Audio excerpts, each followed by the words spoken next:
क्या हुआ? क्या सोच रहे हो कि मैं यहां पर क्यों हूं?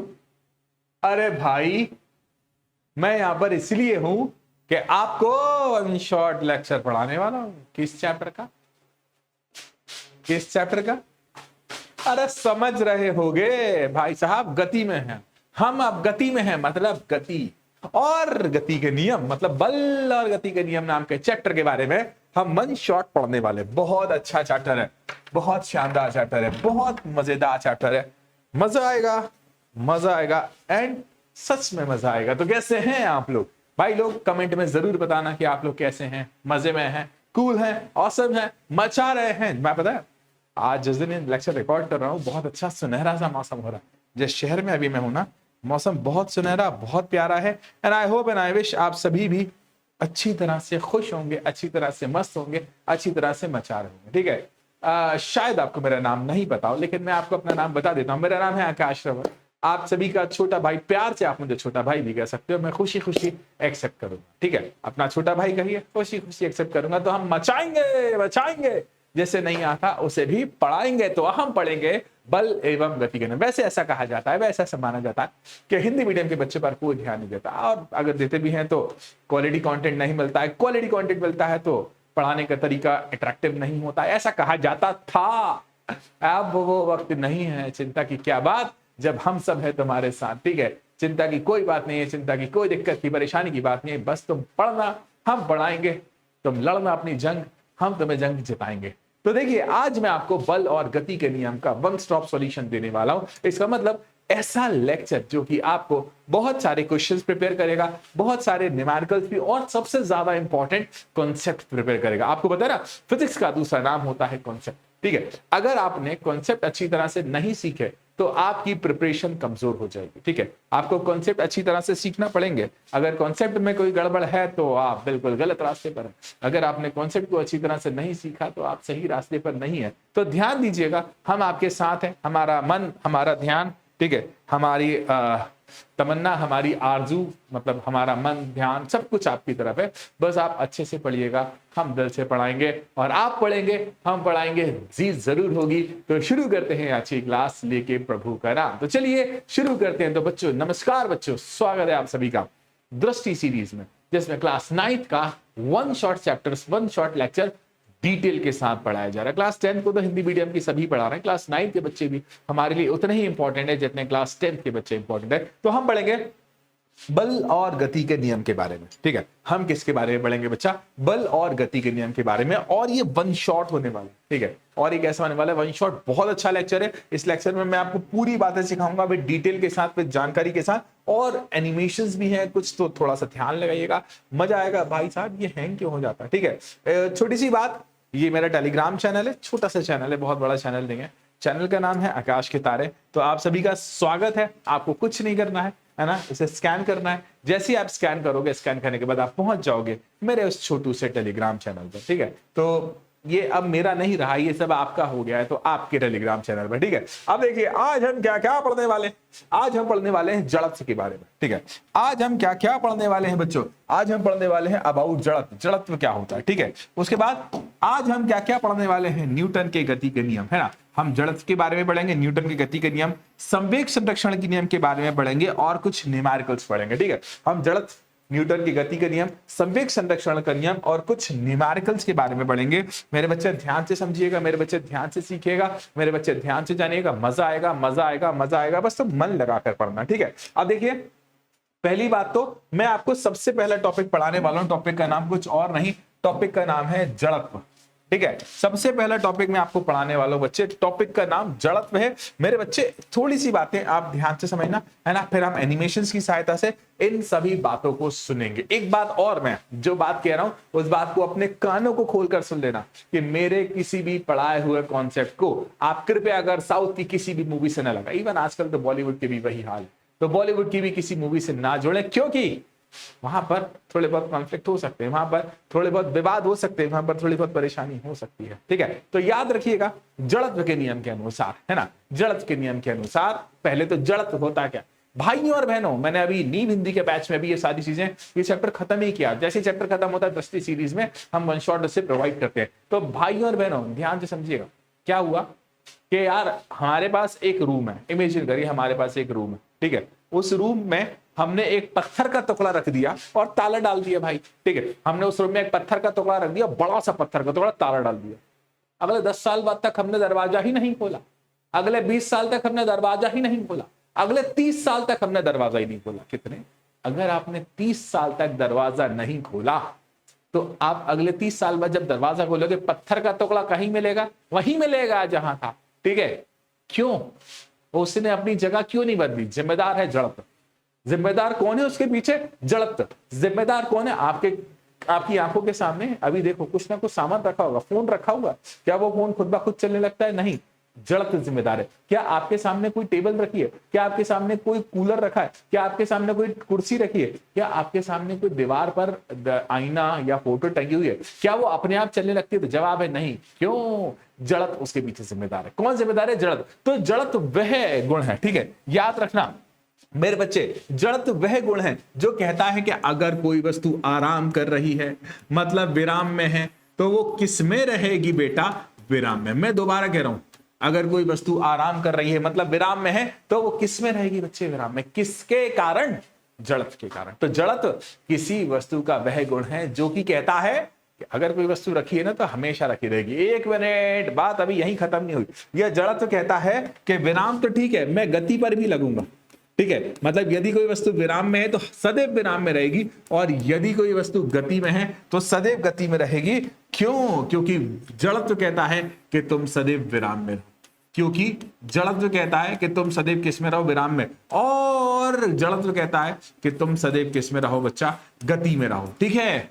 एक कल्पना करना, अगर हम सभी अभी स्पेस में होते हैं, अंतरिक्ष में होते हैं, और अंतरिक्ष में आप एक गोली चला के छोड़ देते, डिशकियां, तो वो गोली हमेशा चलती रहती, हमेशा चलती रहती, हमेशा चलती रहती, हमेशा चलती रहती, कभी नहीं रुकती, कभी भी नहीं रुकती। मैं कह रहा हूं कभी भी नहीं रुकती। क्यों?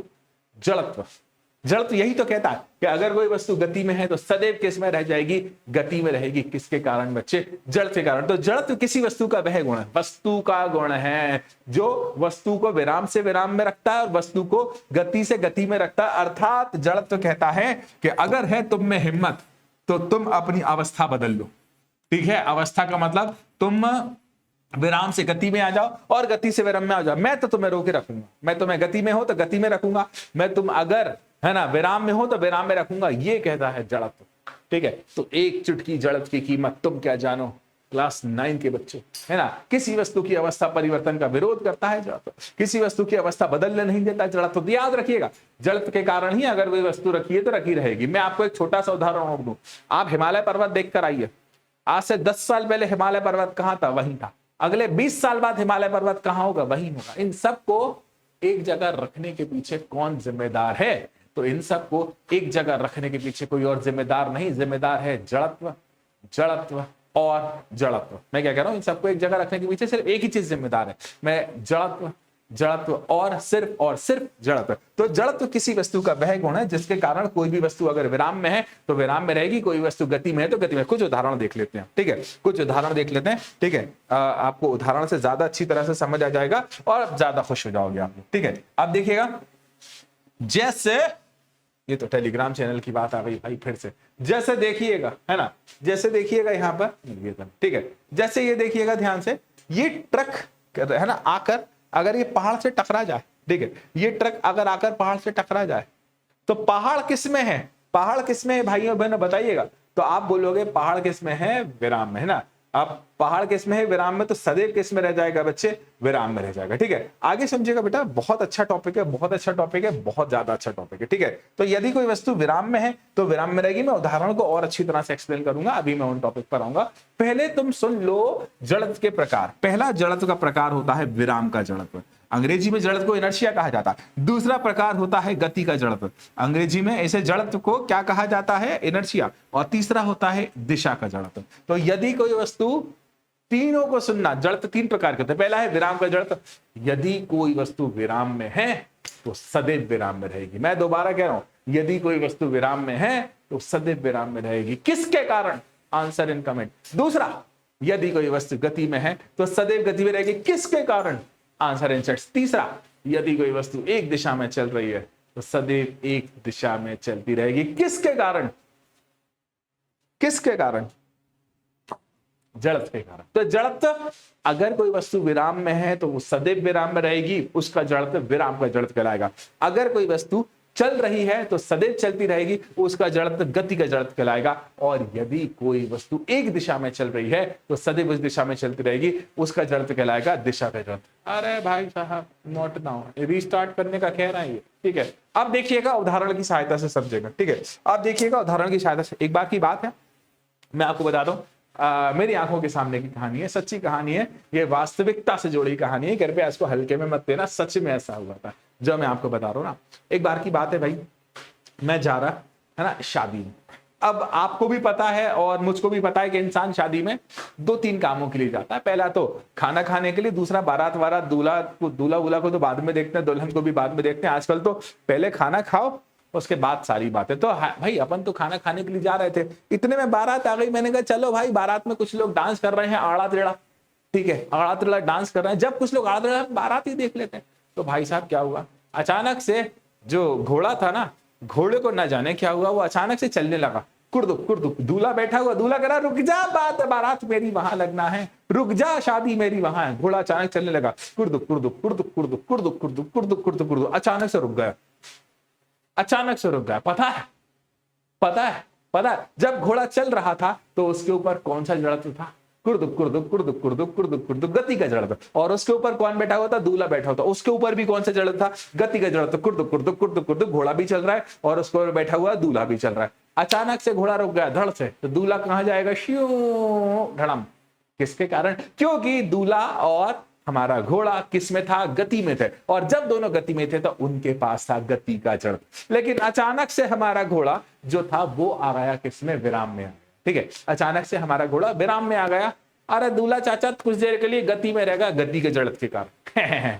किसके कारण? गति के जड़त्व के कारण। ठीक है, अब भाई मैं आपको एक कहानी सुनाता हूं। अब हम सीख रहे हैं विराम का जड़त्व। बढ़िया, हम लोग बस के अंदर बैठे हुए है ना, बढ़िया हम लोग बस के अंदर बैठे हुए हैं। अचानक से बस चलने का इंतजार कर रहे हैं, भाई चला दे यार, 1 घंटा हो गया बैठे बैठे, 2 घंटा हो गया, बस चला दे भाई। तो तुम बस के अंदर बैठे हुए, अचानक से बस वाले ने गाना सुना, मैं निकला। ये एग्जाम्पल मैंने सेम टू सेम नीट की क्लास में दिया था। हम लोग ऐसे एंजॉय कर करके पढ़ते हैं, तो बिल्कुल है ना। तो क्या, मैं निकला ओ गड्डी लेके, अचानक से क्या हुआ? गाड़ी उसने चला दी। और जैसे ही चलाई, आप लोग जो घड़ी का इंतजार, अचानक से 1 सेकंड के लिए ऐसे हो जाओगे।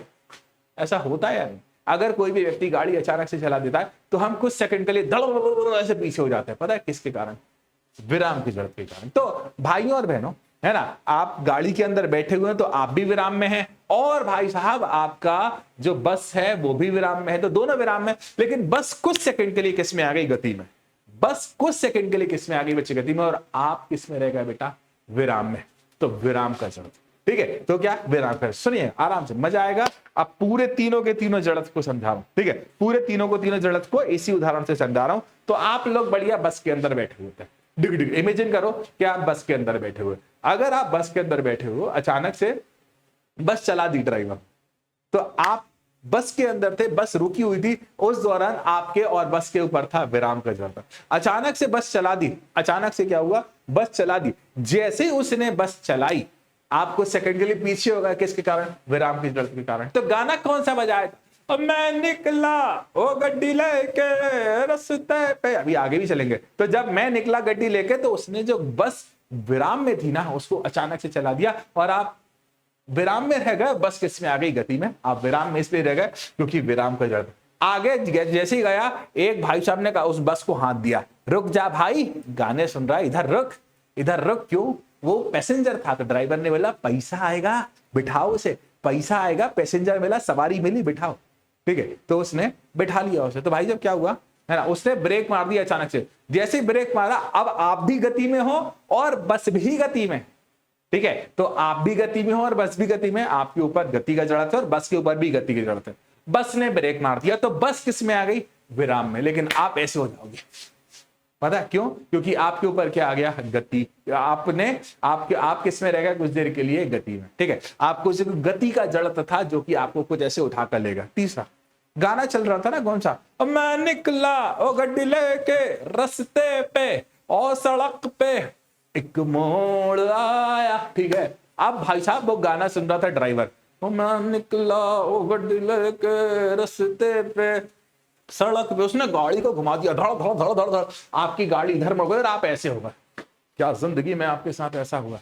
आपकी गाड़ी ऐसे मुड़ गई और आप ऐसे होगा। क्या जिंदगी में आपके साथ ऐसा हुआ है? से यस और नो।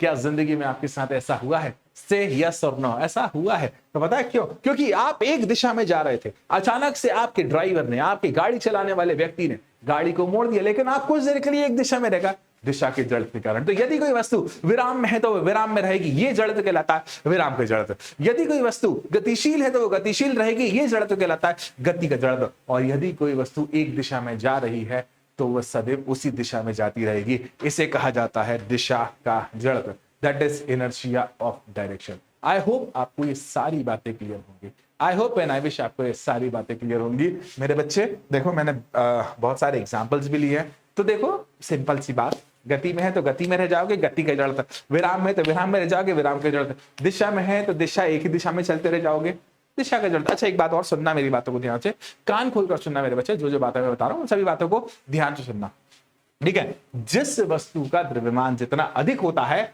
उतना अधिक उसका जड़त्व होता है। मैं दोबारा कह रहा हूं, जिस वस्तु का द्रव्यमान जितना अधिक होता है उस वस्तु का जड़त्व भी उतना अधिक होता है, ठीक है। अधिक द्रव्यमान मतलब अधिक जड़त्व। इस बात को ध्यान से समझना, ठीक है। इस बात को अच्छी तरह से जानकर रखना, ठीक है। तो ये थी बातें जड़त्व, ठीक है। तो ये बातें किसकी थी बच्चे? जड़त्व की। तो मेरे बच्चे गति का जड़त्व, विराम का जड़त्व और दिशा का जड़त्व, ठीक है। इन सभी के बारे में आई होप आपको समझ में आई होंगी बातें, ठीक है। थोड़े से एग्जांपल्स और लेते हैं, ठीक है। थोड़े से एग्जांपल्स लेते हैं, ध्यान से समझिएगा। कुछ हमारे पास यहाँ पर एग्जांपल्स है, ठीक है। कुछ चल नहीं रहे हैं लेकिन यहाँ पर देखिएगा ये चलेगा भाई। आई डोंट नो क्यों नहीं चल रहा, ठीक है। लेकिन मैं आपको बताता हूँ क्या होगा। ये गाड़ी चलती चलती चलती चलती इस दीवार से टकरा जाएगी, ठीक है। ये चल नहीं रहा है, एनिमेशन है ना, हो सकता है मैंने कुछ गड़बड़ करती हो। तो ये गाड़ी चलती चलती चलती चलती अचानक से दीवार से टकरा जाएगी। जब ये गाड़ी चलती चलती अचानक से दीवार से टकरा जाएगी तो ये व्यक्ति उड़कर धड़ाम से पार पहुंच जाएंगे। हैं, ये व्यक्ति उड़कर क्या पहुंच जाएंगे? धड़ाम से पार पहुंच जाएंगे। क्यों? क्योंकि गाड़ी और ये व्यक्ति दोनों किस में थे? गति में, है ना। गाड़ी और ये व्यक्ति दोनों किस में थे बच्चे? गति में थे। जब ये गाड़ी और व्यक्ति दोनों गति में थे तो चलते चलते चलते चलते अचानक से ये टकरा, ठीक है। जैसे ही अचानक से जाकर टकराए तो गाड़ी विराम में आ गई और ये पापा के परे बनकर आगे उड़ गए, क्योंकि ये किस में रह गए? गति में। और इसके पीछे जिम्मेदार है गति का जड़त्व। आगे बढ़ते हैं, ठीक है। और एग्जांपल देखते हैं, देखिए ध्यान से, आप इस इमेज को ध्यान से देखिएगा, ठीक है। इन व्यक्ति ने क्या है? दिशा का जड़त्व नहीं पढ़ा। इन व्यक्ति ने दिशा का जड़त्व नहीं पता। भाई साहब जिस दिशा में गाड़ी चल रही है उस दिशा की तरफ मुंह कर कर आगे बढ़ना था। मैं फिर से कह रहा हूं, जिस दिशा में गाड़ी चल रही है उस दिशा में मुंह कर कर इन व्यक्ति को आगे बढ़ना था। इन व्यक्ति ने दिशा का जड़त्व को अच्छी तरह से नहीं पढ़ा है। दिशा के जड़त्व को इन्होंने अच्छी तरह से ज्ञान से पढ़ा नहीं है, ठीक है। आप लोगों ने ऐसा कभी करिएगा मत, ना। मैं आपसे कभी भी मना करूंगा कि ऐसा कभी करिएगा मत। लेकिन यदि कोई व्यक्ति इस तरह से गाड़ी से उतर रहा है तो कृपया कर उसको अच्छी तरह से बोल दिएगा, जिस दिशा में गाड़ी जा रही है उस तरफ अपना सुंदर सा चेहरा कर आगे मुड़िएगा, ठीक है। आगे बढ़ते बेटा, और भी एग्जाम्पल देखना, ध्यान से देखना। ये एग्जाम्पल आप थोड़ा सा वीडियो को ध्यान से देखना। पता नहीं कहाँ की वीडियो है, आई डोंट नो, कोई कॉपीराइट वगैरह ना लगा दे, लेकिन इससे मैं एक जागरूकता देना चाहता हूं बच्चे, ठीक है। अगर कोई भी विचार कर रहा हो ऐसा तो पहले जागरूकता देना चाहता हूं। आप लोग कार में ट्रैवल करते होगे, आप लोग बस में ट्रैवल करते होगे। पता है, जब भी आप कार में ट्रैवल करो या बस में ट्रैवल करो, एक बात आपसे हमेशा बोली जाती है, ये मत बोलना कि धीरे चलाओ। मैं कह रहा हूं वो सब तो नियम हमें मानने पड़ेंगे। सीट बेल्ट का उपयोग करना बहुत आवश्यक है। क्यों? अगर इमेजिन करिए कि ये इन दोनों दीदियों को देखो, पता नहीं ये रियल है या डमी है, अगर ये दोनों व्यक्ति सीट बेल्ट पहने होते तो ये आगे की तरफ जाते ही नहीं। मैं फिर से कह रहा हूं, अगर ये दोनों व्यक्ति सीट बेल्ट पहने होते ना तो ये आगे की तरफ बढ़ते ही नहीं, आगे की तरफ जाते ही नहीं, ये यहीं पर रुके रह जाते मेरे बच्चे। तो इस बात का ध्यान रखिएगा, इस बात को अच्छी तरह से सीख कर रखिएगा। जो मैं बातें आपको बताना चाह रहा हूं ना, उन बातों को अच्छी तरह से जानकर रखिएगा कि बच्चे यहां पर, है ना, कि बच्चे यहां पर कभी भी आप वाहन पर हो, किसी कारण से गति में परिवर्तन होता है, किसी कारण से वाहन की गति बढ़ती है या किसी कारण से वाहन की गति कम होती है, तो वहां पर जड़त्व के कारण आप आगे की तरफ आ सकते हो, आपके सर को चोट लग सकती है और आपके मतलब मेरी बात नहीं कर रहा हूं, आपके सर को चोट लग सकती है और ये चोट जानलेवा हो सकती है। इसीलिए कभी भी वाहन के अंदर बैठने पर सीट बेल्ट लगाना अनिवार्य। ठीक है, और भी एग्जाम्पल्स हैं, देखिएगा ध्यान से। आप लोगों के साथ अक्सर ऐसा हुआ होगा, है ना, अगर आप बस में हो और बस ड्राइवर ने अचानक से, भाई ऐसे अक्सर होता, हम लोग ऐसे पकड़े हुए हैं, हम बस में हैं और बस ड्राइवर ने अचानक से क्या लगा दिया, ब्रेक लगा दिया, और ब्रेक लगाने के बाद हम आगे बढ़ गए। ठीक है, ब्रेक लगाने के बाद क्या होगा बेटा, हम आगे की तरफ बढ़ गए। जब हम ब्रेक लगाने के बाद आगे की तरफ बढ़ गए तो हम पहले किस में थे, गति में थे, है ना, और अचानक से गाड़ी चलाने वाले व्यक्ति ने ब्रेक लगा दिया तो हम कुछ सेकंड के लिए किस में रह गए, गति में रह गए। हम कुछ सेकंड के लिए किस में रह गए बच्चे, गति में रह गए। इस कारण से हम आगे की तरफ ऐसे बढ़ जाते हैं। ठीक है, अब देखिएगा, यहां से देखिएगा, अब आप इस व्यक्ति के मोशन को समझिए, है ना, ध्यान से देखना ऐसा क्यों हो रहा है। ये व्यक्ति जब है ना तो थोड़ी देर के लिए पीछे हो जा रहा है, ध्यान से देखिएगा इसके इनर्शिया ऑफ रेस्ट। अरे शुरू से देखा भाई साहब। ठीक है, अब देखो यहां पर ये व्यक्ति खड़ा हुआ है, अचानक से गाड़ी चल जाती है तो ये पीछे की तरफ हो जाता है। ठीक है, कौन जिम्मेदार है, इसके पीछे जिम्मेदार है इनर्शिया ऑफ रेस्ट। और यहां पर तो भाई साहब मजे ही मजे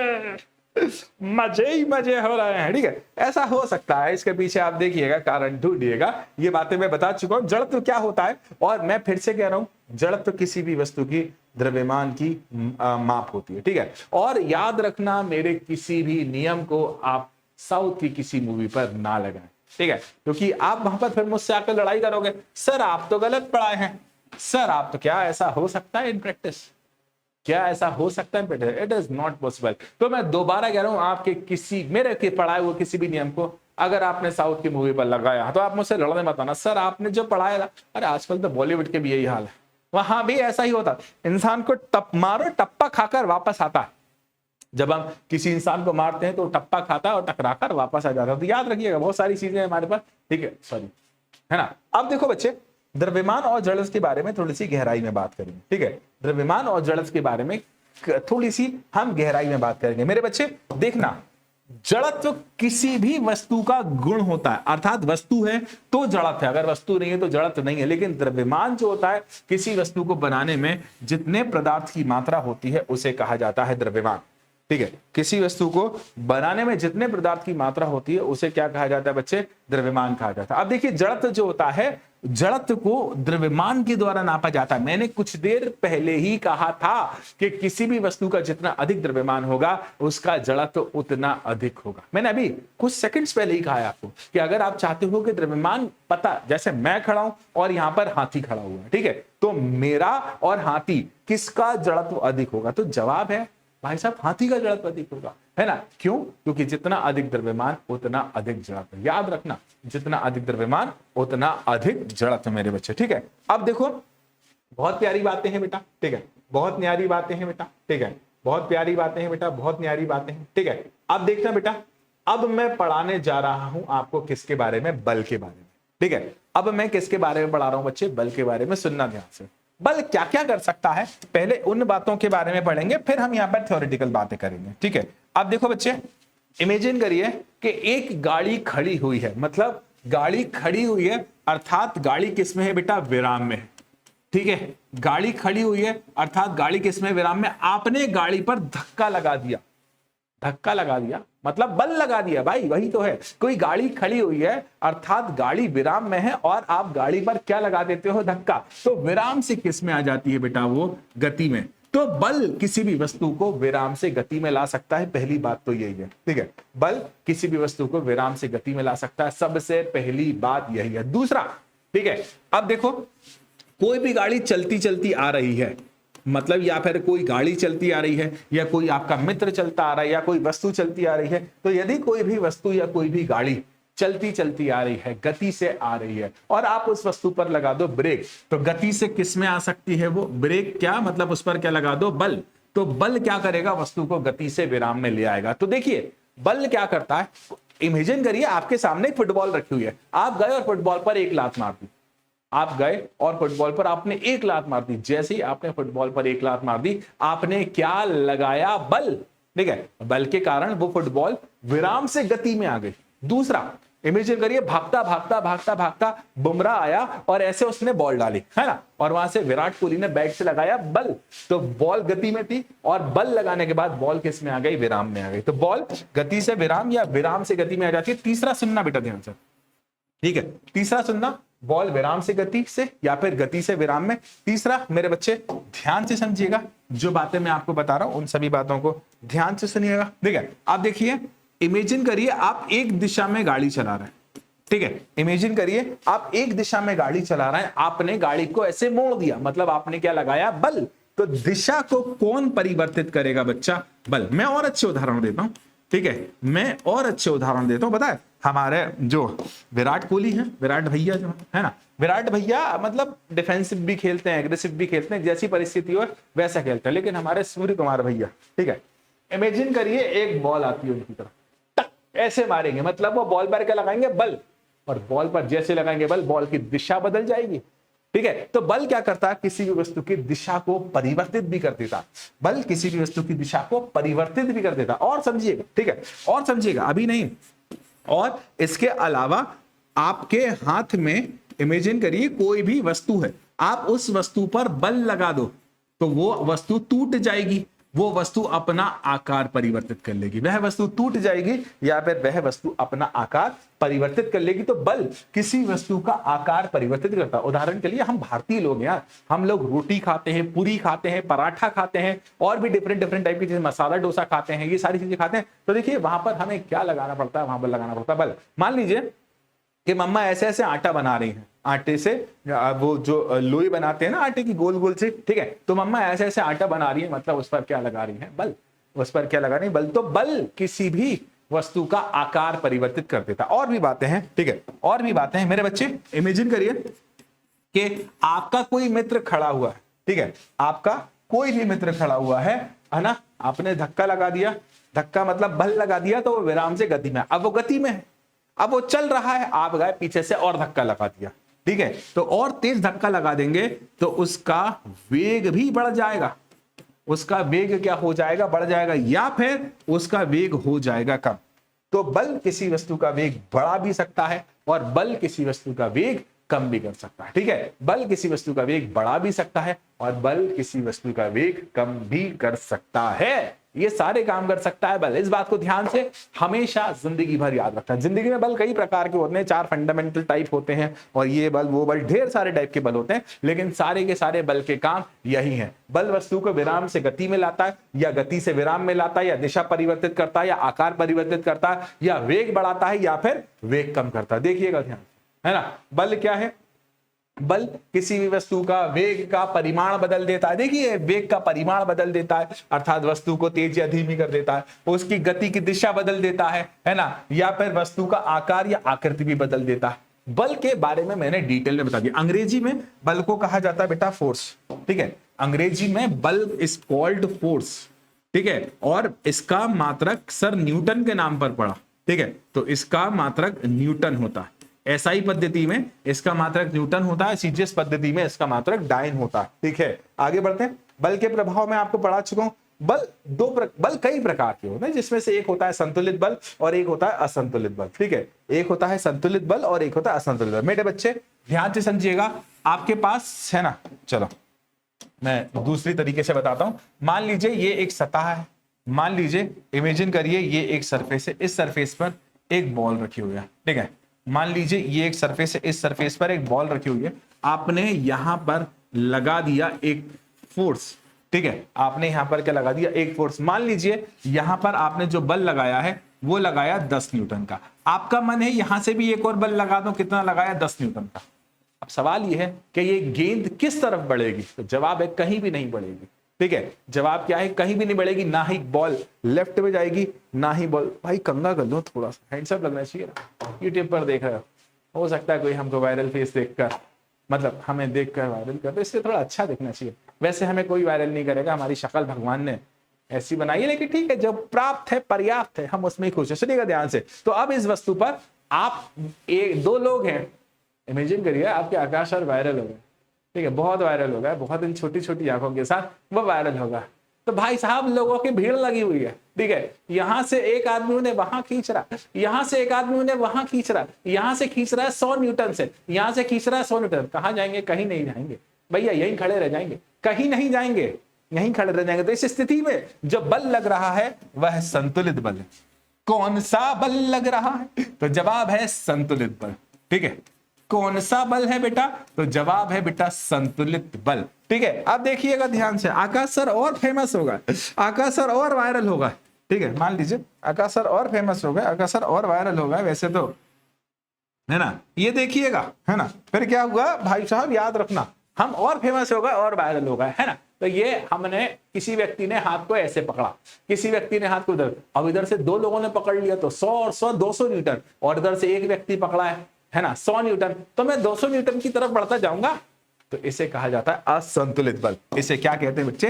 असंतुलित बल। जैसे यहां पर कोई भी व्यक्ति इस गेंद पर 200 न्यूटन का बल लगा रहा है इस दिशा में, और कोई व्यक्ति इस दिशा में 100 न्यूटन का बल लगा रहा है, तो जवाब है, आप बताइए कि ये गेंद कहां जाएगी? तो आपका जवाब है सिंपल सी बात है सर, ये गेंद इस दिशा में आगे की ओर बढ़ जाएगी, ये गेंद इस दिशा में आगे की ओर बढ़ जाएगी। इसे कहा जाता है, पहली बार में जब किसी वस्तु पर कई बल लग रहे हैं, जब किसी वस्तु पर कई ज्यादा बल लग रहे हो, लेकिन उस बल के कारण उस वस्तु में किसी प्रकार का परिवर्तन हो, वह वस्तु गति में है तो गति में रह जाए, वह वस्तु विराम में है तो विराम में रह जाए, संतुलित बल। लेकिन अगर वह वस्तु विराम में थी, हमने एक तरफ से ज्यादा बल लगा दिया, एक तरफ से कम बल लगा दिया, तो अवस्था परिवर्तन हो जाती है, इसे कहा जाता है असंतुलित बल, ठीक है। क्या कहा जाता है भैया? असंतुलित बल, ठीक है। अब देखो क्या हुआ था भाई, है ना, क्या हुआ था भाई, ठीक है। ध्यान से सुनना, कुछ बातें हैं, ठीक है, ध्यान से सुनना, कुछ बातें हैं जिन बातों के मैं आपको बताने वाला हूं, है ना। ओके, ठीक है। अब मुझे यहां पर थोड़ा सा आपको लिखकर बताना पड़ेगा, है ना। चलिए अब देखना मेरे बच्चे, हम बात कर रहे हैं न्यूटन सर के गति के प्रथम नियम की, आपको आता है, ठीक है, याद रखना, न्यूटन सर के प्रथम नियम की। तो न्यूटन का प्रथम नियम, मेरी हैंडराइटिंग अच्छी नहीं है, ठीक है, और ये नियम आपको सुनना है, समझना है।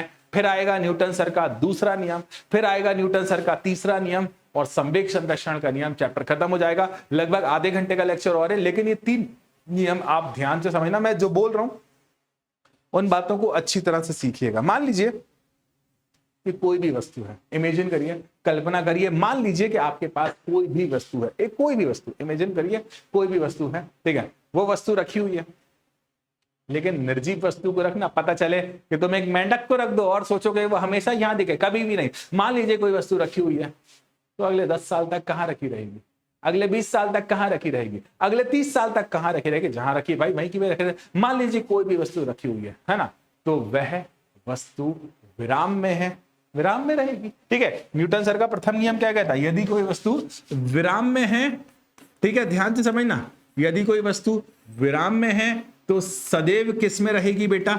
विराम में, ठीक है। यदि कोई वस्तु विराम में है तो सदैव विराम में रह जाएगी। और मान लीजिए कि यदि कोई वस्तु गति में है तो सदैव किस में रह जाएगी बेटा? गति में, ठीक है। यदि कोई वस्तु विराम में है तो विराम में रह जाएगी, सदैव गति में है तो गति में रह जाएगी। और इन दोनों के पीछे जिम्मेदार कौन है?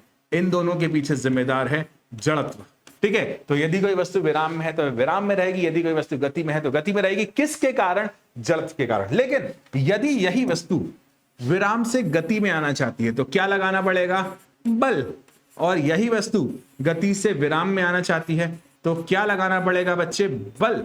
तो याद रखना, यदि कोई वस्तु विराम में है तो विराम में रहेगी, और यदि कोई वस्तु गतिशील है तो उसी गति से सदैव गति करती रहेगी, उसी वेग से उसी दिशा में गति करती रहेगी।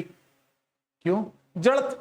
क्यों? तो यदि कोई वस्तु विराम में है, भाई विराम में क्यों रहती है? जड़त्व तो कहता है कि तू जगह बदल के दिखा, तू स्थिति बदल के दिखा, तू अपने क्या कहते हैं, अपनी पोजीशन, मतलब अपनी स्थिति को बदल कर दिखा। तो विराम में तो तुझे विराम में ही रहना पड़ेगा, झुक के रहना पड़ेगा जड़त्व के आगे। और यदि कोई वस्तु गतिशील है, गति में है, तो जड़त्व कहता है तू विराम में आके दिखा, तुझे किस में रहना पड़ेगा? गति में रहना पड़ेगा। तो यदि कोई वस्तु विराम में है तो विराम में रहेगी, यदि कोई वस्तु गति में तो गति में रहेगी। कब तक? कब तक? जब तक बाह्य बल ना लगाया जाए। मैं दोबारा कह रहा हूं, कब तक?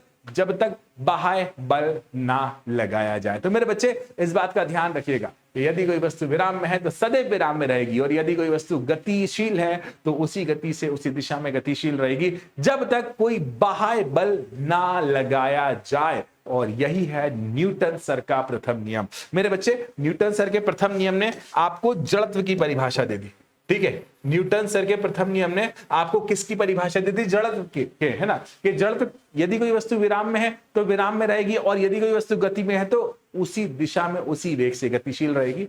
यही तो है जड़त्व। कब तक? जब तक बाह्य बल ना आरोपित किया जाए। तो इस नियम के दो भाग है, पहला तो आपको जड़त्व बताता, और जब तक बाह्य बल ना आरोपित किया जाए, अर्थात बल ही है जिसके कारण कोई वस्तु विराम से गति में या गति से विराम में आ सकती है। तो ये था न्यूटन सर का प्रथम नियम। हो सकता है कि आपके शिक्षक शिक्षिका बोलें कि हम नहीं बोल रहे हैं न्यूटन का नियम, हम तो इसको बोलेंगे जड़त्व का नियम। हम तो उसको क्या बोलेंगे भाई साहब? जड़त्व का नियम, ठीक है। हम नहीं बोल रहे लोग, हमारा मन है कि हम क्या बोलेंगे इसको? जड़त्व का नियम, ठीक है। इस बात को ध्यान रखिएगा। अब देखिएगा, मैं आपको पढ़ाने वाला हूं अगला नियम, और अगला नियम पढ़ने से पहले तुम एक बात सीख कर जाओ, ठीक है। मतलब उसे पढ़ने के लिए आपको ये बात सीखना पड़ेगी, और ये बात है संवेग, ठीक है। इसको क्या कहते हैं बच्चे? संवेग। अंग्रेजी में कहा जाता है मोमेंटम, ठीक है। अंग्रेजी में क्या कहा जाता है बच्चे? मोमेंटम। हिंदी में कहा जाता है इसको संवेग। मेरे बच्चे ध्यान से समझिएगा, ध्यान से जानिएगा, ध्यान से पहचानिएगा। मोमेंटम क्या होता है, संवेग क्या होता है, इन सभी बातों को ध्यान से सीखना। अब क्या हुआ, ये बातें मैंने नहीं बनाई, ये बातें मैं सिर्फ तुम्हें समझा रहा हूं। ये बातें न्यूटन सर ने बनाई थी। मोमेंटम को पी से प्रदर्शित किया जाता है, एम से प्रदर्शित इसलिए नहीं किया क्योंकि एम पर मास द्रव्यमान की रिजर्व था, ठीक है। तो संवेग को पी से प्रदर्शित किया। अब न्यूटन सर चाहते थे कि किसी भी वस्तु में कितनी गति निहित है, मतलब कोई भी गतिशील वस्तु है तभी उसमें मोमेंटम होगा। यदि कोई वस्तु विराम में है तो उसका मोमेंटम संवेग शून्य होगा। तो न्यूटन सर चाहते थे कि यदि कोई वस्तु गतिशील है तो उसके अंदर कितनी गति है, इस चीज को नापना, इस चीज को मेजर करना चाहते थे। तो उन्होंने टर्म बनाई मोमेंटम, ठीक है। तो मोमेंटम किसी भी वस्तु की गति की माप है ना। किसी भी वस्तु की, मैं सारी की सारी बातें बता रहा हूं। मोमेंटम क्या है? किसी भी वस्तु की गति की माप है बेटा, ठीक है। मोमेंटम, संवेग जो है किसी भी वस्तु की गति की माप है। मैं आपको दो वस्तुएं, मैं आपको दो उदाहरण दे रहा हूं, दोनों उदाहरण को ध्यान से समझना, आपको मोमेंटम अच्छी तरह से समझ आ जाएगा। इमेजिन करिए कि आप खड़े हुए हैं ऐसे, आपके सामने से एक साइकिल चलती आ रही है, आपके सामने से एक साइकिल चलती आ रही है 10 किलोमीटर प्रति घंटे की गति से। आप ऐसे खड़े रहोगे, 10 की स्पीड से आ रही है, आने तो दो, देखते हैं, ठीक है। 10 की स्पीड से आ रही है, आने देखते हैं क्या उखाड़ लेगी है साइकिल, साइकिल ही तो है, ठीक है भाई। साइकिल वाला गया, हट गया, अगली बार वो ट्रक चलाता हुआ ला रहा है, ठीक है। और कितने की गति से? 10 की स्पीड में। क्या खड़े रहोगे? अरे ट्रक आ रहा है, भागो, भाग लोगे आप। तो किसी भी वस्तु में अगर आप द्रव्यमान का मान देखना, किसी भी वस्तु में संवेग देखना चाहते हो तो यह समानुपाती होता है द्रव्यमान के। जितना अधिक द्रव्यमान होगा उतना अधिक संवेग होगा, जितना अधिक द्रव्यमान होगा उतना अधिक संवेग होगा। अभी तुम्हारे भाई संवेग है क्या? किसी भी वस्तु की गति की माप। तो किसी वस्तु में जितना अधिक द्रव्यमान है उतना अधिक संवेग होगा। यही तो मैं तुमको बताना चाहता था, यही तो मैं तुमको सिखाना चाहता था। अगर तुमने इन बातों को सीख लिया, अगर तुमने इन बातों को जान लिया कि अगर किसी वस्तु में जितना अधिक द्रव्यमान होगा उतना अधिक उसका संवेग होगा, एक चीज है, ठीक है। अब दूसरा उदाहरण समझना, साइकिल और ट्रक का एग्जाम्पल चल रहा है, वही चलने दो, ठीक है। अब देखिए, आप ऐसे खड़े हुए बढ़िया मेरी तरह डिग डिग डिग डिग डिग आ रहे, आपके सामने से एक साइकिल वाला चला आ रहा है 10 की स्पीड से। आपने कहा 10 की स्पीड से आ रहा है, आने दो, हम देखेंगे उसे क्या ही कर लेगा। 10 की स्पीड से तो आ रहा है, क्या ही कर लेगा, हमारा कुछ ना कर पाएगा, ये कुछ ना कर पाएगा। फिर क्या हुआ, वो साइकिल वाला चलता चलता आ गया कितने की स्पीड से? 100 की स्पीड से। अरे अभी तो 10 से आ रहा था आपके सामने, आप कितने से आ गया? 100 से। आप बोलोगे भागो, आप क्या बोलोगे? भागो। तो क्योंकि अब उसके पास ज्यादा गति है, ठीक है, और ज्यादा गति है तो उसके पास संवेग भी ज्यादा। तो याद रखिएगा, जिस वस्तु का जितना अधिक द्रव्यमान उतना अधिक संवेग, और जिस वस्तु का इतना अधिक वेग उतना अधिक संवेग। तो यहां पर हमको संवेग का सूत्र मिल जाता है द्रव्यमान गुणा वेग, ठीक है। आप सभी को संवेग का सूत्र मिल जाता है द्रव्यमान गुणा वेग। बेटा याद रखिएगा, हमेशा जिंदगी भर काम आएगा। संवेग बराबर द्रव्यमान गुणा वेग। जिंदगी भर मतलब जिंदगी भर तुम्हारे काम आएगा। संवेग बराबर द्रव्यमान गुणा वेग। संवेग को p से प्रदर्शित किया जाता है, द्रव्यमान m और वेग v। इस बात को ध्यान से समझना बेटा, हमेशा हमेशा और हमेशा, ठीक है। आप देखो अक्सर इसका मात्रक बच्चे याद नहीं रख पाते, तो मैं बताता हूं m मतलब द्रव्यमान, द्रव्यमान का मात्रक किलोग्राम होता है। m मतलब द्रव्यमान, द्रव्यमान का मात्रक किलोग्राम, सिंपल सी बात है, किलोग्राम। ऐसा इस पद्धति की बात कर रहे हैं। और वेग का मात्रक मीटर प्रति सेकंड। यही तो होता है संवेग का मात्रक, केजी मीटर प्रति सेकंड। यही तो होता है मेरे बच्चे संवेग का मात्रक, केजी मीटर प्रति सेकंड। संवेग की बातों को शायद ही आपको ऐसी तरह से कोई समझाए, तो I hope and I wish आपको संवेग के बारे में एक एक बात क्लियर हुई है। अगर क्लियर है ना तो चैट्स में लिख देना कि what is the formula of संवेग। मोमेंटम का फॉर्मूला क्या होगा, संवेग का फॉर्मूला क्या होगा, कौन मुझे बताएगा? चैट्स में मैं देखना चाहता हूं कि अब बढ़ते हैं हम न्यूटन सर के द्वितीय नियम पे, ठीक है। याद रखना न्यूटन सर का द्वितीय नियम कहीं ना कहीं संवेग पर ही आधारित है, ठीक है। अब देखो बेटा न्यूटन सर का द्वितीय नियम, बेटा ध्यान से समझना, ठीक है। न्यूटन का दूसरा नियम भी कहा जाता है, ठीक है। न्यूटन का दूसरा नियम बहुत आसान है, बहुत आसान है, बहुत आसान है। कल्पना करना, ठीक है, कल्पना करना कि आपके सामने से एक गाड़ी चलती हुई जा रही है। आपके सामने से एक गाड़ी चलती हुई जा रही है। आपने कहा बढ़िया जा रही है, जाने तो ना, क्या दिक्कत है, बढ़िया जा रही है, जाने तो ना, क्या दिक्कत है। आप गए, ठीक है। गाड़ी चल रही है तो उसके पास वेग होगा, गाड़ी चल रही है तो उसके पास क्या होगा, वेग होगा। आप गए, आपने गाड़ी पर पीछे से और धक्का लगा दिया। आप गए, आपने गाड़ी पर क्या करा, पीछे से और धक्का लगा दिया। अर्थात क्या हुआ, अर्थात क्या हुआ, अर्थात क्या हुआ, गाड़ी का वेग बढ़ जाएगा, गाड़ी और तेज चलने लगी, अर्थात उसका संवेग बढ़ जाएगा। अर्थात उसका क्या बढ़ जाएगा, संवेग बढ़ जाएगा। अब आपके अंदर और पावर आ गई, ये मेरे अंदर और पावर आ गई, और आप गए अपने गाड़ी पर और तेज धक्का लगा दिया। तो और तेज धक्का लगा दिया मतलब आपने बल का मान बढ़ा दिया। तो बल का मान बढ़ा दिया तो वेग का मान भी तो बढ़ जाएगा, गाड़ी और तेज हो जाएगी, तो संवेग का मान भी तो बढ़ जाएगा। यही तो नियम है दूसरा, ठीक है। चलिए एक और तरीके से समझते हैं। इमेजिन करिए आपका कोई दोस्त ऐसे चल रहा है, मैं तो रास्ते से जा रहा था, मैं तो भेलपुरी खा रहा था, मैं तो रास्ते से जा रहा था, भेलपुरी खा रहा था। आप गए, आपने पीछे से धक्का लगा दिया।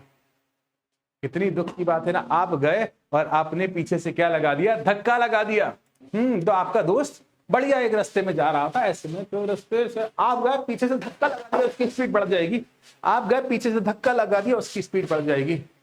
यही तो है न्यूटन का दूसरा नियम कि यदि आप किसी वस्तु पर बल आरोपित करते हो, है ना, क्या है न्यूटन का दूसरा नियम कि किसी भी वस्तु पर आप आरोपित करते हो बल, ठीक है, किसी भी वस्तु पर आप आरोपित करते हो बल, वो समानुपाती होता है संवेग में परिवर्तन की दर के। वो समानुपाती होता है किसके, संवेग में परिवर्तन की दर के। तो किसी भी वस्तु पर आरोपित बल, जितना अधिक आप बल लगाओगे उस वस्तु के संवेग में परिवर्तन उतना ही होगा। जितना अधिक आप बल लगाओगे संवेग बढ़ने की संभावना उतनी अधिक, या कम होने की संभावना भी उतनी अधिक होती है। देखिए आरोपित बल, ठीक है, मान लीजिए आरोपित बल का मान है F, ठीक है, समानुपाती संवेग में परिवर्तन की दर, तो संवेग क्या हो गया बच्चा, P, और देखो परिवर्तन की दर, तो परिवर्तन del P by del T। दर शब्द का मतलब समय के साथ होने वाला परिवर्तन। दर शब्द का मतलब क्या हुआ, समय के साथ। भाई किसी भी चीज में समय के साथ ही तो परिवर्तन हो रहा है। मैं बूढ़ा हो रहा हूं, आप लोग 45 मिनट का लेक्चर देख चुके हो, समय के साथ ही तो हो रहा है ये सारी चीजें। तो अब देखिए, है ना, अब देखिएगा मेरे बच्चे, ध्यान से समझना। मैं अगले पेज की तरफ आ रहा हूं। मान लीजिए कि यहां पर एक सतह है, ठीक है, मान लीजिए यहां पर क्या है बच्चे, एक सतह है, यहां रखिए एक बॉल, ठीक है। अब देखिए इस बॉल का प्रारंभिक वेग क्या है, u, ठीक है, प्रारंभिक वेग क्या है बच्चा, u है, ठीक है। आपने इस बॉल पर लगा दिया धक्का, ठीक है, आपने इस बॉल पर इस दिशा में क्या लगा दिया बच्चे, धक्का। तो ये बॉल थी, बॉल बढ़कर कहां चली गई, आगे, ठीक है, ये बॉल थी और बॉल बढ़कर कहां चली गई बच्चे, आगे। मैं दोबारा करूं, बॉल बढ़कर कहां चली गई बच्चे, आगे चली गई। बॉल बढ़कर कहां चली गई, आगे। जब ये बॉल बढ़कर आगे गई तो इसका जो वेग था ना वो कितना हो गया बेटा, v। इसका जो वेग, भाई बढ़ जाए कम हो जाए, हमने तो प्रारंभिक वेग u लिखा है और अंतिम वेग v लिखा है, देखेंगे स्थितियां क्या होंगी। तो देखिए इस संवेग में परिवर्तन की तरह, तो देखिएगा नियम कहता है कि किसी भी वस्तु पर आपने बल लगाया, समानुपाती है संवेग में परिवर्तन, ध्यान से समझना, तुमको बहुत अच्छी बात बता रहा हूं मैं, संवेग में परिवर्तन बटे में, है ना, दर की बात थी ना, तो इसलिए मैंने बटे में क्या लगा दिया, समय। संवेग में परिवर्तन की दर अर्थात दर बटे में क्या आ गया बच्चे, समय। बल का क्या हो गया बेटा, F, है ना, प्रोपोर्शनल संवेग में परिवर्तन अर्थात अंतिम संवेग, ठीक है, अंतिम संवेग P लिख देता हूं संवेग का बेटा, है ना, क्योंकि P से प्रदर्शित करते हैं, माइनस प्रारंभिक संवेग, अंतिम संवेग माइनस प्रारंभिक संवेग, ठीक है, और बटे में समय मान लिया हमने, क्या हो गया यहां पर T, मान लो समय क्या हो गया बच्चे यहां पर T हो गया, ठीक है। अब देखो बेटा अंतिम संवेग और प्रारंभिक संवेग के मान को मैं निकाल रहा हूं। अब देखो F क्या है, बल है, अंतिम संवेग क्या हो जाएगा, mv। संवेग होता क्या है, द्रव्यमान गुणा वेग, तो अंतिम में द्रव्यमान इसका m है, ठीक है, और इसका वेग क्या है v, तो संवेग हो गया द्रव्यमान गुणा वेग। और प्रारंभिक संवेग वही होगा द्रव्यमान गुणा वेग, तो द्रव्यमान कितना है m और वेग कितना है बच्चा u, और समय का क्या आ गया बेटा यहां पर t, और समय का यहां पर क्या आ गया बच्चे, t आ गया। देखिएगा ध्यान से, है ना। अब देखो f अपनी जगह समानुपाती, m कॉमन आ रहा है, v माइनस यू बटा में t, अर्थात v माइनस यू का मतलब हुआ वेग में परिवर्तन, और बटे में t क्या हो गया, समय के साथ परिवर्तन, है ना। तो ये वेग में समय के साथ परिवर्तन क्या कहलाता है, याददाश्त ताजा करो, और मैं आपको बताऊं वेग में समय के साथ परिवर्तन कहलाता है त्वरण, ठीक है, वेग में समय के साथ परिवर्तन त्वरण होता है, याददाश्त ताजा करिए। तो देखिए यहां से मुझे एक सूत्र मिल गया, F प्रोपोर्शनल ma, ठीक है भैया, ये सूत्र जिंदगी बदल देता है लोगों की। F प्रोपोर्शनल क्या हो गया, ma। अब दुनिया का सच है, प्रोपोर्शनल हटाकर हम कांस्टेंट लगाते हैं, और यहां पर कांस्टेंट लगाया गया है k, ठीक है, यहां पर कांस्टेंट लगाया गया है k जो है दोनों वस्तुओं के मध्य, जिन वस्तुओं के मध्य बल लग रहा है उसके मध्य रखे माध्यम पर निर्भर करता है। मैं आपको बताता हूं कुछ उदाहरण, ठीक है, मैं आपको बताता हूं कुछ उदाहरण। इमेजिन करिए कि मेरा कोई मित्र है और अपने सर पर हथौड़ा मार रहा है, ठीक है, मेरा कोई भी मित्र है, व्हाटएवर जो भी नाम हो मित्र का, हम तो कल्पना कर रहे हैं, हम तो इमेजिन कर रहे हैं, जो अपने सर पर क्या मार रहा है, हथौड़ा मार रहा है। क्या दिक्कत है भाई, मारते दो ना, सर फोड़ दे दो उसे, हमको क्या, फोड़ ले सर अपना, तोड़ ले सर, कोई दिक्कत नहीं है, हम तो चाहते ही हैं कि सर फूट जाए। तो मान लीजिए कोई व्यक्ति अपने सर पर से धड़ाम से हथौड़ा मारता, कोई दिक्कत नहीं, ठीक है, लेकिन अगर वो आपसे बोलेगा कि भाई साहब तुम भी अपने सर पर हथौड़ा मारो, तो बिल्कुल मत रुकिएगा, एक हथौड़ा लेना, उठाना, और सर पर मारने से पहले बीच में एक तकिया लगा लेना तो क्या आपको बल का एहसास होगा? तो जवाब है बिल्कुल भी नहीं, क्योंकि पिछली बार में जो आपका दोस्त था वो हथौड़ा मारा था, बीच में हवा थी, तो बल का परिमाण अधिक था, लेकिन बीच में आपने तकिया रख लिया फिर हथौड़ा मारा, आपको एहसास ही नहीं है। क्योंकि यही तो मैं बताना चाह रहा हूं कि दो वस्तु के मध्य लगने वाला बल बीच में रखी हुई वस्तु के माध्यम पर निर्भर करता है। और देखिए के वही माध्यम का मान होता है, और वायु के लिए, ठीक है, वायु या निर्वात के लिए के का मान होता है 1, के का मान क्या होता है 1। तो यहां से ही सूत्र आता है, आपने कभी ना कभी पढ़ा होगा, F is equal to ma, जिंदगी में कभी ना कभी पढ़ा होगा, F is equal to ma। ये बहुत बहुत बहुत बार पूछा जाने वाला है सूत्र है, बहुत बार। आप देखो पहले नियम ने, गति के पहले नियम ने आपको सिखाया कि कोई भी मतलब कोई भी बल क्या कर सकता है, कोई भी बल विराम से गति में या गति से विराम में ला सकता है। गति के प्रथम नियम ने आपको सिखाया, और दूसरे नियम ने आपको सिखाया कि बल का मान F is equal to ma होता है, ठीक है। याद रखना ये दोनों नियम जिंदगी बदल सकते हैं, बहुत इंपॉर्टेंट है। अब देखिएगा अक्सर एग्जाम में न्यूटन और डाइन की परिभाषा पूछी जाती है, ठीक है, मतलब न्यूटन क्या होता है बेटा, है ना, न्यूटन सर का नाम आपको पता ही है ना, और डाइन क्या होता है, मैं दोनों बातें बता रहा हूं, ठीक है। न्यूटन क्या होता है और डाइन क्या होता है। न्यूटन जो होता है बल का एसआई पद्धति में मात्रक होता है, ठीक है, बल का एसआई पद्धति में मात्रक होता है न्यूटन, और जो डाइन होता है बल का सीजीएस पद्धति में मात्रक होता है। हम दोनों को परिभाषित करेंगे, है ना, और इसी परिभाषा के आधार पर हम निर्धारण करेंगे आगे की चीजें, ठीक है। अब देखो सूत्र हमारा वही है, F is equal to ma, ठीक है, सूत्र वही है जो होना चाहिए था, that is F is equal to ma। मान लीजिए कि कोई भी एक वस्तु है जिस वस्तु का द्रव्यमान है 1 kg, ठीक है, आपने कुछ ना कुछ बल लगाया जिससे त्वरण 1 मीटर बटा सेकंड स्क्वायर हो गया, ठीक है। जैसे त्वरण कितना हो गया 1 मीटर बटा सेकंड स्क्वायर। तो मान लीजिए किसी वस्तु का द्रव्यमान 1 केजी है जिससे इसके त्वरण में 1 मीटर बटा सेकंड स्क्वायर का परिवर्तन हुआ, तो देखिए उस स्थिति में बल कहलाएगा 1 न्यूटन। तब बल क्या कहलाएगा बच्चे 1 न्यूटन। तो बल की जगह क्या पुट कर दें 1 न्यूटन, है ना। m की जगह 1 केजी और a की जगह 1 मीटर बटा सेकंड स्क्वायर।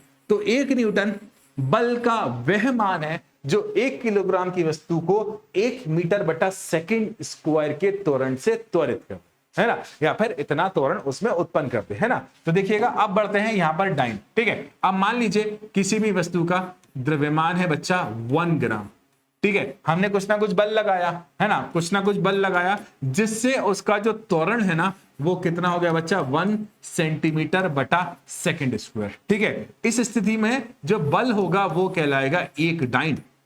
इस स्थिति में बल को 1 डाइन कहा जाएगा। तो देखिए सूत्र क्या है, F is equal to m a, ठीक है। F is equal to m A.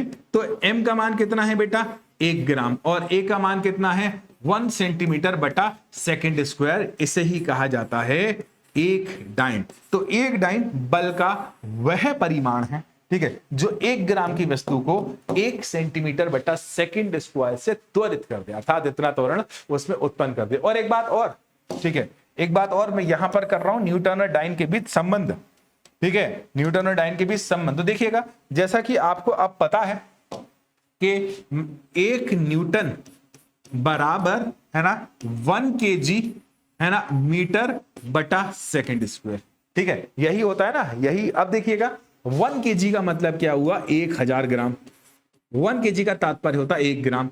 1 metre का मतलब क्या हुआ 1000 मीटर और सेकंड स्क्वायर, ठीक है। 1 मीटर का, सॉरी मैंने गलत लिख दिया, है ना, 1 मीटर का मतलब हुआ 1000 सेंटीमीटर और बटे में क्या हो गया बेटा सेकंड स्क्वायर, ठीक है, क्योंकि सेकंड को सेकंड में बदलने से कोई मतलब ही नहीं है, ठीक है। अब देखो 1 2 3 ये हो गया 10 की पावर 3 ग्राम, ठीक है। ये बेटा ये मैंने 1000 नहीं होता, इट इज 100। 1 मीटर बराबर 100 सेंटीमीटर, मैंने गलत लिख दिया था बेटा, माफ करना। 10 की पावर 2 सेंटीमीटर बटा सेकंड स्क्वायर, हो जाती है कभी कभी गलती। 10 की पावर 3 और 10 की पावर 2 कितना हो गया बच्चा 10 की पावर 5 ग्राम सेंटीमीटर बटा सेकंड स्क्वायर। और एलएचएस में क्या चल रहा है 1 न्यूटन। तो 1 न्यूटन बड़ा प्यारा लग रहा है, 10 की पावर 5 भी बड़ा प्यारा लग रहा है, ग्राम सेंटीमीटर बटा सेकंड स्क्वायर, ग्राम सेंटीमीटर बटा सेकंड स्क्वायर क्या हो गया डाइन। तो 1 न्यूटन में कितनी डाइन होती हैं 10 की पावर 5 डाइन। आप अपने दोस्त को न्यूटन बुला सकते हो, वो खुशी के मारे बावला हो जाएगा, वो खुशी में दीवाना हो जाएगा कि मेरे फ्रेंड मुझे न्यूटन बोल रहा है।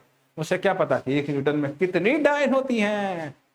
हाँ, तो अब बढ़ते हैं हम न्यूटन सर के तृतीय नियम की ओर, ठीक है। न्यूटन सर का तृतीय नियम कहलाता है क्रिया और प्रतिक्रिया का नियम। सिंपल सा, जैसा करोगे वैसा मिलेगा, ठीक है, जैसा करोगे आपको वैसा ही मिलेगा। ये होता है क्रिया और प्रतिक्रिया का नियम। बड़ा साधारण है, बड़ा आसान है, घबराइएगा मत, आपको आराम से न्यूटन सर का तीसरा नियम बढ़ाते हैं।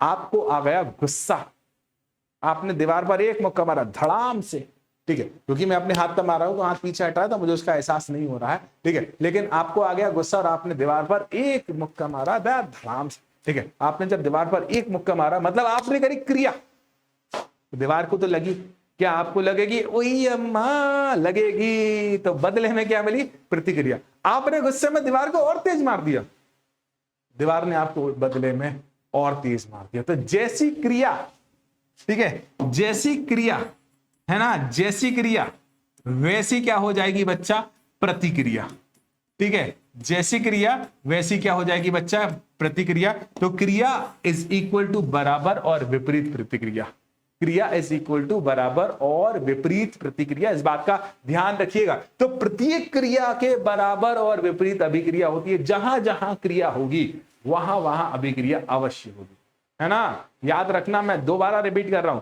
जहां जहां क्रिया होगी वहां वहां प्रतिक्रिया अवश्य होगी, अवश्य होगी, अवश्य। बिना प्रतिक्रिया के काम नहीं होगा। और एक शर्त कि अगर क्रिया एक वस्तु पर हो रही है तो प्रतिक्रिया दूसरी वस्तु पर होना चाहिए, दोनों एक पर नहीं होंगी, ठीक है, दोनों एक पर नहीं होंगी, ये संभव ही नहीं है। तो जैसी जैसी क्रिया वैसी वैसी प्रतिक्रिया होगी। तो प्रत्येक क्रिया के बराबर और विपरीत अभिक्रिया होती है। ये न्यूटन सर का तीसरा नियम है। जिंदगी की कई स्थितियों में न्यूटन सर का तीसरा नियम हमारे साथ रहता है।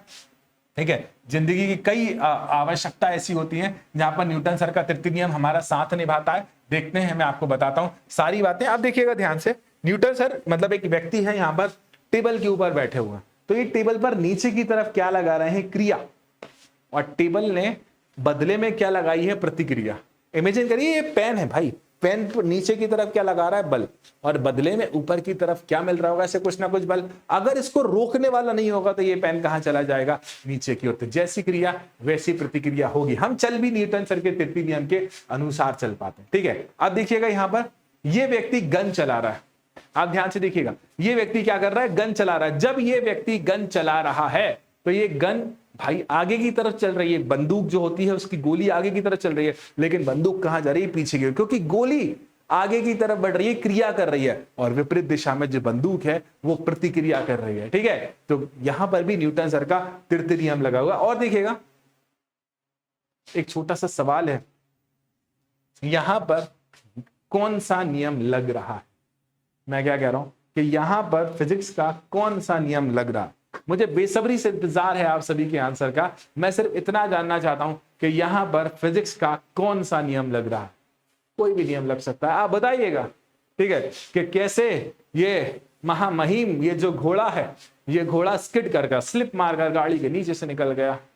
मैं भी जानना चाहता हूं, मैं भी ऐसे फिजिक्स पढ़ना चाहता हूं। तो कृपया अगर कमेंट में मुझे जरूर बताइएगा कि यहाँ पर न्यूटन सर का कैसा नियम लग रहा है।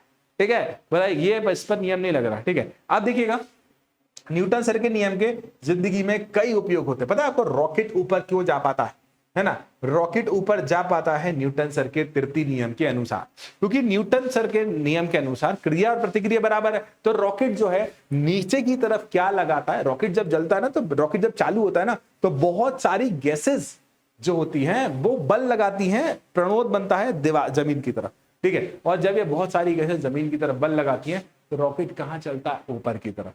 तो नीचे की तरफ क्रिया और ऊपर की तरफ क्या मिलती है बच्चे, प्रतिक्रिया मिलती है। और ये न्यूटन सर के तृतीय नियम के अनुसार। और आप तैरने का नियम भी अगर आप सीखोगे, अगर आप तैरने का नियम भी सीखना चाहते हो तो तब भी न्यूटन सर का तृतीय नियम लगेगा। आप ऐसे ऐसे तैर रहे हो ना, आप ऐसे ऐसे तैर रहे हो, तो आप देखो पानी को ऐसे धकाते हो, और पानी को जब तुम पीछे की तरफ धकाते हो तो पानी तुम्हें आगे की तरफ धकाता है। तो तैरना भी न्यूटन सर के तृतीय नियम के अनुसार ही संभव हो पाता है। ठीक है, जिंदगी में बहुत सी चीजें हैं। आप देखिएगा ये व्यक्ति इस वस्तु को आगे की तरफ धका रहा है, तो ये क्या कर रहे हैं, क्रिया, और दीवार भी इसे पीछे की तरफ धका रही है, मतलब क्या मिल रही है, प्रतिक्रिया। इस बात को ध्यान से रखिएगा। ठीक है, आप देखो, अपने ईश्वर ना करे कभी ऐसी स्थिति परिस्थिति आपकी नजरों के सामने आए, भगवान ना करे, लेकिन वक्त है, हालात है, कभी भी कुछ भी हो सकता है ना। तो मान लीजिए कि दो गाड़ियां आपस में टकराती हैं। इमेजिन करिए कि एक ट्रक है, जो ट्रक किसी छोटी सी गाड़ी से टकरा जाता है। ठीक है, अब जब भी कोई ट्रक किसी छोटी सी गाड़ी से टकराएगा तो क्या होगा, तो इस स्थिति में जो गाड़ी है वो तो डैमेज होगी ही, और साथ ही साथ ट्रक भी डैमेज होगा, क्योंकि ट्रक ने गाड़ी पर की क्रिया और बदले में गाड़ी ने ट्रक पर की प्रतिक्रिया। ठीक है, ट्रक ने गाड़ी पर की क्रिया और बदले में मिली प्रतिक्रिया। ये भी किसके कारण, न्यूटन सर के तृतीय नियम के कारण। तो न्यूटन सर का तीसरा नियम आई होप आपको अच्छी तरह से समझ आया होगा, आई होप आपने अच्छी तरह से सीखा होगा। रॉकेट प्रणोद। ठीक है, अब देखिएगा यहां पर, है ना, अब देखिएगा यहां पर यह व्यक्ति, एक मूवी है अजय देवगन सर की, है ना, बहुत अच्छे एक्टर है, one of my favourite actor. लेकिन वो तो जीप थी, आई थिंक बहुत बचपन में मैंने मूवी देखी थी, बहुत ही ज्यादा बचपन में, तो मुझे ज्यादा गहराई में याद नहीं है, लेकिन आई थिंक दो जीप थी, उन दोनों जीप पर ऐसे जिस तरह से ये व्यक्ति खड़े हुए ना, उस तरह से वो दोनों जीप पर पैर रखे और जीप आगे चल रही है, वो भी आगे चला। लेकिन यहाँ पर वो बात नहीं बताइए, यहाँ पर ये बताइए कि ये व्यक्ति अगर इस जगह पर क्रिया करते हैं तो नाव आगे की तरफ जाती है, दैट इज प्रतिक्रिया। ठीक है, कोई भी व्यक्ति जब नाव से उतरता है, शोर की तरफ जाता है, घाट की तरफ जाता है नाव से उतरकर, तो इस स्थिति में क्या होता कि वहां पर हमको मिलती है क्रिया, मतलब वो नाव आगे की तरफ बढ़ जाती है, मतलब वो व्यक्ति आगे की तरफ बढ़ जाता है, और बदले में ये नाव पीछे की तरफ हो जाती है, मतलब दैट इज प्रतिक्रिया। ठीक है, तो बराबर और विपरीत अभिक्रिया की प्रतिक्रिया मिलती है। ठीक है, तो मेरे बच्चे एक बार और अंत में पढ़ते जाओ, एक बार और अंत में पढ़ते जाओ कि संवेग संरक्षण का सिद्धांत, किसी भी वस्तु का संवेग सदैव नियत रहेगा, मतलब संवेग के मान को बढ़ाया घटाया नहीं जा सकता, शर्त एक है कि उस वस्तु पर कोई बाह्य बल कार्य नहीं करना चाहिए। तो किसी वस्तु का जितना संवेग है उतना ही संवेग रहेगा, किसी वस्तु के संवेग में परिवर्तन करना संभव नहीं है। शर्त यह है कि किसी भी वस्तु, मतलब परिस्थितियां हैं, परिस्थिति यह है कि उस वस्तु पर बाह्य बल नहीं लगना चाहिए। अगर वस्तु पर बाह्य बल लगा है तो कुछ तो गड़बड़ है भाई। यही तो गड़बड़ के बारे में हमें पढ़ना थी। और I hope and I wish आप सभी ने, मैंने बहुत आराम से पढ़ाया, बहुत सुकून से पढ़ाया, बहुत सारे एग्जांपल्स देकर पढ़ाया। I hope and I wish आप सभी ने बहुत एंजॉय किया होगा इस लेक्चर को। I hope and I wish आप सभी ने पूरी बातों को डिटेल में गहराई में जानकारी के साथ सीखा होगा। तो इसी के साथ आज की क्लास यहीं समाप्त होती है। हम मिलेंगे अगले लेक्चर में, तब तक के लिए ध्यान रखिएगा, खुश रहिएगा, मस्त रहेगा और अगले लेक्चर का इंतजार करेगा। मैं आऊंगा, मैं जरूर आऊंगा अगले लेक्चर को लेकर। बाय।